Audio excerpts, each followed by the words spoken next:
السلام عليكم ورحمة الله. كيف الحال يا طلابي؟ طيبون؟ زين الحمد لله. നമ്മൾ സ്ഥിരമായിട്ട് കൈഫൽ ഹാൽ എന്ന് പറയുമ്പോൾ കൈഫ ഹാലൊക്ക എന്ന് ചോദിക്കുമ്പോൾ സെയിൻ അൽഹംദുലില്ലാ എന്നാണ് മറുപടി പറയാറുള്ളത് അല്ലേ? നഹ്നു الآن في صف جديد في الصف السابع. നമ്മളിപ്പോ വലിയ കുട്ടികളായി 7ാം ക്ലാസ് എത്തിയിട്ടുണ്ടല്ലേ? പുതിയ ക്ലാസ്സിലെത്തി, നമ്മൾ 7ാം ക്ലാസ്സിലേക്ക് എത്തിയിട്ടുണ്ട്. ഇപ്പൊ നോക്ക്, നമ്മളോട് ഒരാൾ ചോദിക്കുകയാണ് എന്താ വിശേഷം, നമ്മൾ എങ്ങനെയൊക്കെ മറുപടി പറയും? നല്ല വിശേഷമാണ്, സുഖമാണ് അല്ലെ, തിരക്കേടില്ലാതെ പോകുന്നു. നമ്മളിങ്ങനെ വ്യത്യസ്തമായ രൂപത്തിൽ പറയില്ലേ? അപ്പൊ അതുകൊണ്ട് നമുക്കും ചെറിയ മാറ്റം അറബിയിലും വേണ്ടേ? അപ്പൊ എന്ത് ചെയ്യണം? കൈഫൽ ഹാൽ അല്ലെങ്കിൽ കൈഫ ഹാലുക എന്ന് നമ്മളോട് ഒരാളെ ചോദിച്ചാൽ സെയിൻ അൽഹംദുലില്ലാ നല്ല മറുപടിയാണ്. നമുക്കത് പുതിയ ഒന്നും കൂടെ പഠിച്ചാലോ? എങ്ങനെ പറയാം?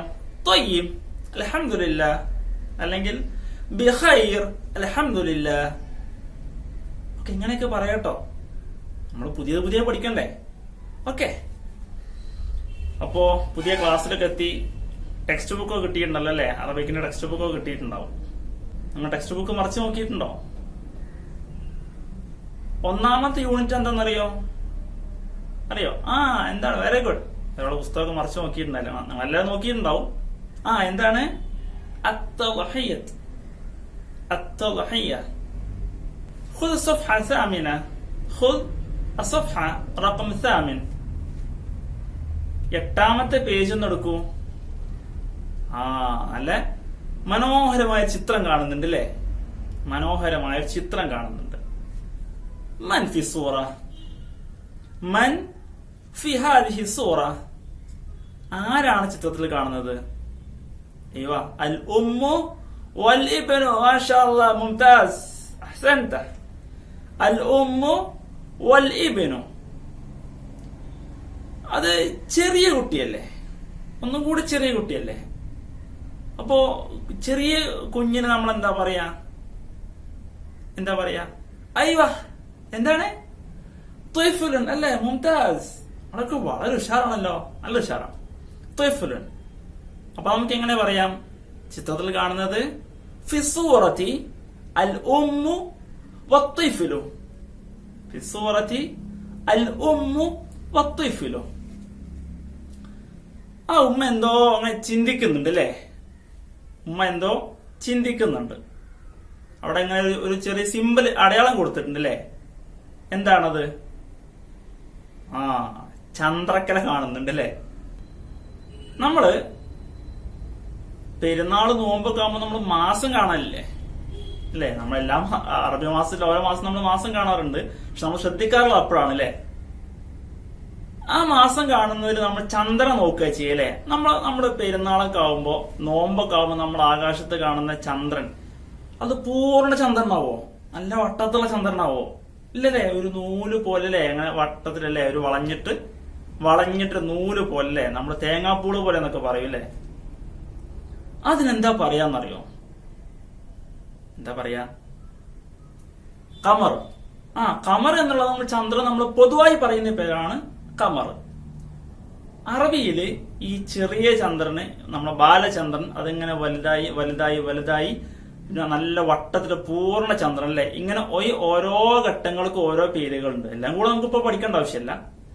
ഇതിനൊക്കെ പൊതുവായിട്ട് പറയുന്ന പേരാണ് എന്ത്? നേരത്തെ മോൻ പറഞ്ഞ കമർ അല്ലെ? കമർ എന്ന് പറഞ്ഞ ചന്ദ്രൻ. ഈ നമ്മള് മാസം കാണാന്ന് പറയില്ല അല്ലെ? അത് നമ്മൾ പറയുന്ന പേരാണ് ഹിലാലുൻ. എന്താണ്? നോക്കൂ, എന്താണ്? ഹിലാലുൻ എന്ന് പറഞ്ഞാൽ ബാലചന്ദ്രനിലെ ഏറ്റവും ചെറിയ രൂപത്താണ് ഹിലാൽ എന്ന് പറയാം. നമ്മൾ ഹിലാൽ എന്ന വാക്ക് കേട്ടിട്ടുണ്ടോ? ഹിലാലിന്റെ ബഹുവചനം ചിലപ്പോ നിങ്ങൾ കേട്ടിട്ടുണ്ടാവും. നമ്മൾ ഖുർആനൊക്കെ ഇങ്ങനെ പാരായണം ചെയ്യുമ്പോൾ വന്നിട്ടുണ്ടാവും, നിങ്ങൾ കേട്ടിട്ടുണ്ടാവും. യസ്അലൂനക അനിൽ അഹില്ല. അഹില്ലത്ത് എന്ന് പറഞ്ഞാൽ ഇപ്പൊ നമ്മൾ പറഞ്ഞ ഹിലാലിന്റെ ബഹുവചനമാണ് അഹില്ലത്ത്. ഓക്കെ, അപ്പോ അൽ ഹിലാലു യക്ബുറു ثم يكبر ويسبح വയസ്ബഹ് ബദ്റൻ ജമീലൻ മുനീറൻ. ചന്ദ്രൻ ഇങ്ങനെ വലുതായി വലുതായി വലുതായി. വയസ്ബഹ് ബദ്റൻ മുനീറൻ ജമീലൻ.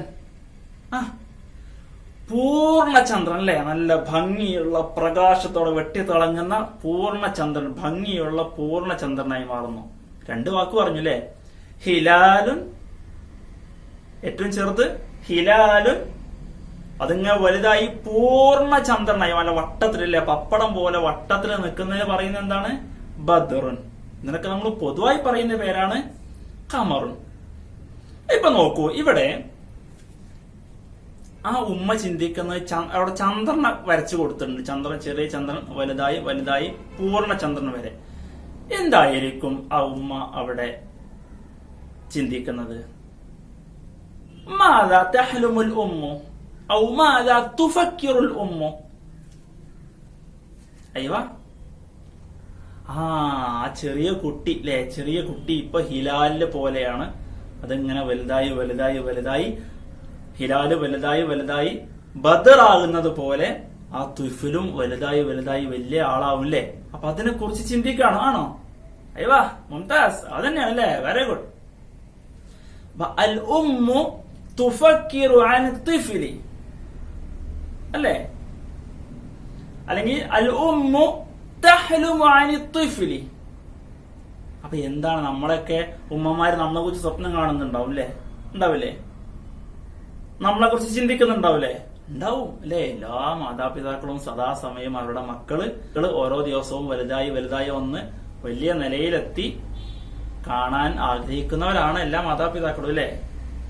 ഓക്കെ, അപ്പൊ അതിനു വേണ്ടി മാതാപിതാക്കൾ ഉമ്മയും ഉപ്പയൊക്കെ ഒരുപാട് ത്യാഗം സഹിക്കുന്നുണ്ട്. എന്താണ് സഹിക്കുന്നത്? ത്യാഗം സഹിക്കുന്നുണ്ട്. അതാണ് നമ്മുടെ 1ാമത്തെ യൂണിറ്റിന്റെ പേര് അത്തളഹിയത്ത്. ഒരുപാട് തളഹിയത്ത് സഹിക്കുന്നുണ്ട് അല്ലേ നമ്മുടെ ഉമ്മയും ഉപ്പയൊക്കെ. അപ്പൊ ഇൻഷാ അല്ലാഹ് ഇതുമായി ബന്ധപ്പെട്ട 3 പാഠങ്ങളാണ് നമുക്ക് ഈ യൂണിറ്റിൽ പഠിക്കാനുള്ളത്. ഇൻഷാ അല്ലാഹ് വരും ക്ലാസ്സുകളിൽ നമുക്ക് ആ പാഠങ്ങളിലേക്ക് കടക്കാം. അസ്സലാമു അലൈക്കും വറഹ്മത്തുള്ളാഹി.